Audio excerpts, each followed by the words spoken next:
Dorothy Guining with Scrapbooking Quebec. Today I'm here for the Scrapbook Nerd online shop, and I'll be creating a 12 by 12 layout featuring the Maggie Holmes Market Square collection.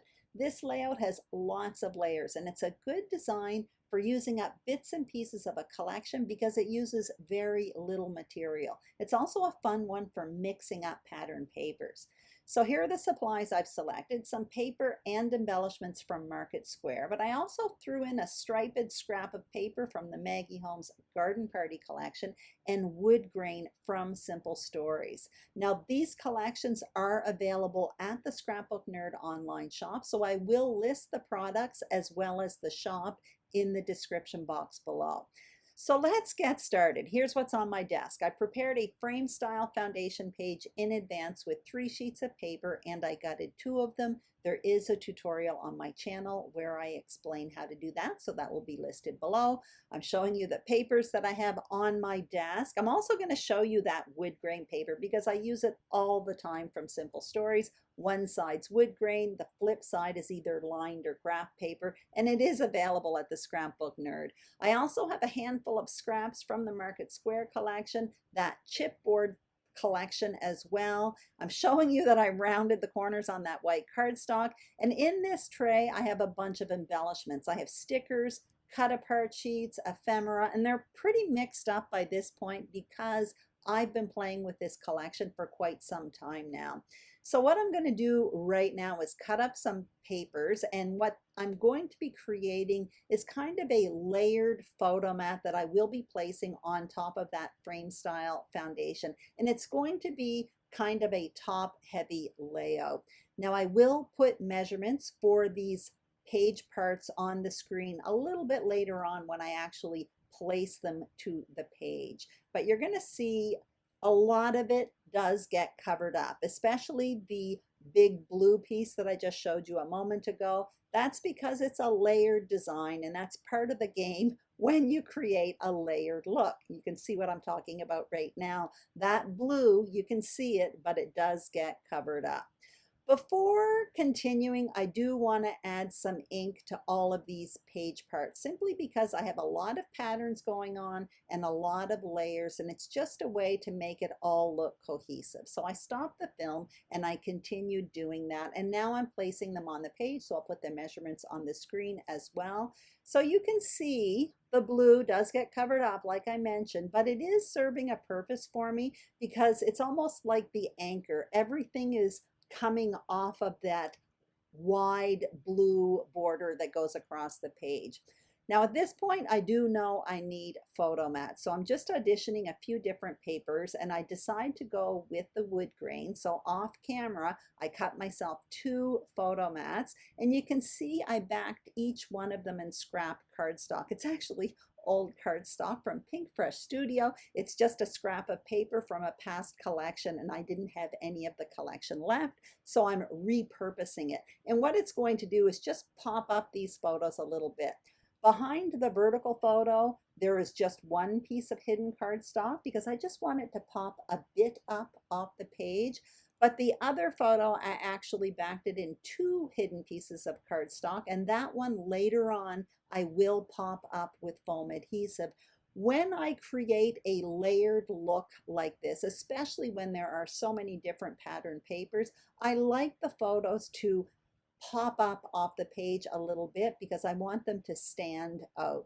So what you see me doing right now is just adhering the main parts to the page. So I'm adhering that wide horizontal border. I adhered the photo, one of the photos, the vertical photo, I adhered it right on top of that floral piece of paper. And then I also adhered the other 2 vertical printed papers as well. I am going to leave the horizontal photo separate for the time being. I'm going to want to play around with embellishing first. I decide at this point to rip the top and the bottom, one on each of those pieces of paper, the one on the far right and the one in the middle, just to add a bit more texture, because with all of these layers there is a lot of texture going on, so I'm just kind of going with it. I am reapplying a bit of that ink. That ink is from VersaFine Clair. The color is Morning Mist. It's like a dark gray. So I'm really happy with that at this point. So I'm going to add foam adhesive behind this photo, but I'm still not going to adhere it at this point. I do know I want it to pop up, but because the foam adhesive is there, it's a little bit more permanent instantaneously. So I want to wait a bit because I definitely want stuff to come out from underneath the photo. Now my plan is to create two main embellishment clusters in the top left and in the bottom right. And what I want for that is to start with kind of an anchoring piece. So I decide to cut myself out two circles, and these are about 3 3/4 inch circles.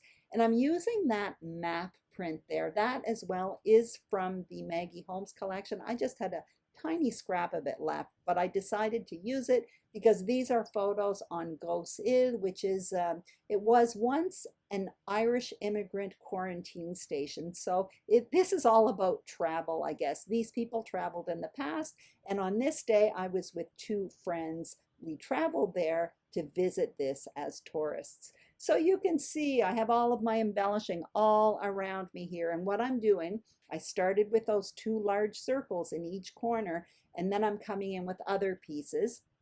I did put in a journaling box. That's a cut apart sheet at the bottom. You can see it kind of descending that photo on the right.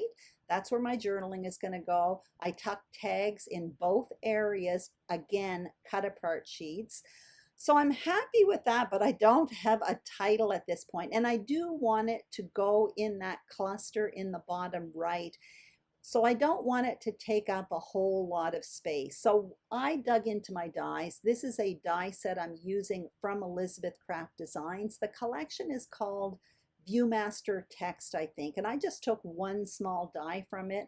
That circle there I cut out with some cardstock. The cardstock color was like a charcoal blue. I thought it looked really nice. It was from Simple Stories. But that title says Here Now Together with You. And I thought that was perfect because I was spending the day with friends.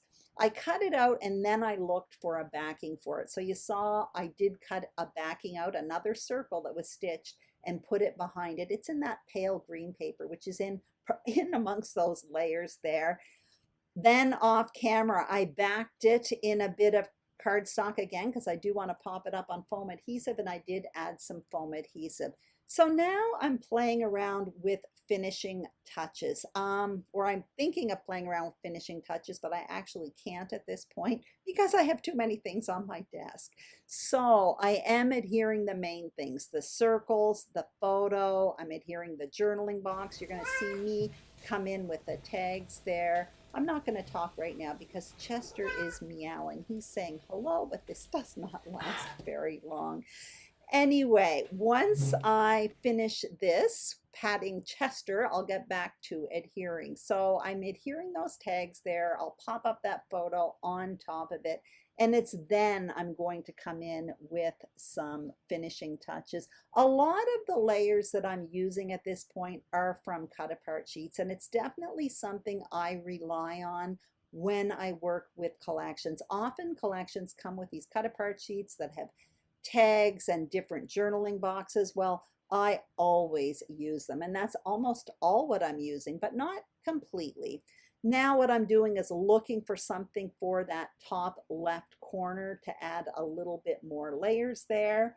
I dug into that chipboard sheet and I found that blue flower, and I'm actually quite happy with it at the bottom. It tucks under that title very nicely, and in the ephemera pieces there was a blue flower, so I tucked that in the opposite corner for some nice repetition. I do want a bit of green there. Now I have that green tag up there in the top left, but now I'm going into the sticker sheet and I'm taking a little bunch of strawberries and kind of cutting off the strawberries and putting my flower in front of it, trying to make leaves, but it's just not looking right to me. I end up putting it there, and you're going to see in a moment or two I end up removing it. It was just like putting a sticker there for the sake of putting a sticker there.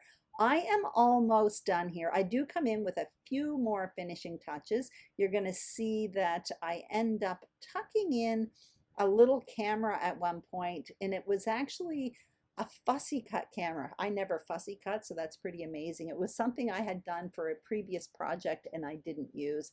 There I go, sticking those leaves in from the strawberries, but you're going to see it does not stay long. And there I go with the camera I was just talking about earlier. I'm actually quite happy with that. So for the tags, I do have to finish them off, and all I end up doing was taking a 1/2 inch circle punch. I punched out that charcoaly blue paper, the same one I used for the title. I punched out 3 circles, put them in the tags, and then added metallic enamel dots. Those are from Pink Fresh Studio. And aside from that, all I did was my journaling, and I added one more little piece of ephemera, or actually it was a cut apart sheet above that photo. You can see it right there, just to bring a bit more attention to the photo and add to those layers. But that is it. I hope you enjoyed this video. If you did, I'd greatly appreciate a thumbs up. If you haven't subscribed to the Scrapbook Nerd YouTube channel, we would be absolutely thrilled if you did. And the same thing for my channel, Scrapbooking Quebec.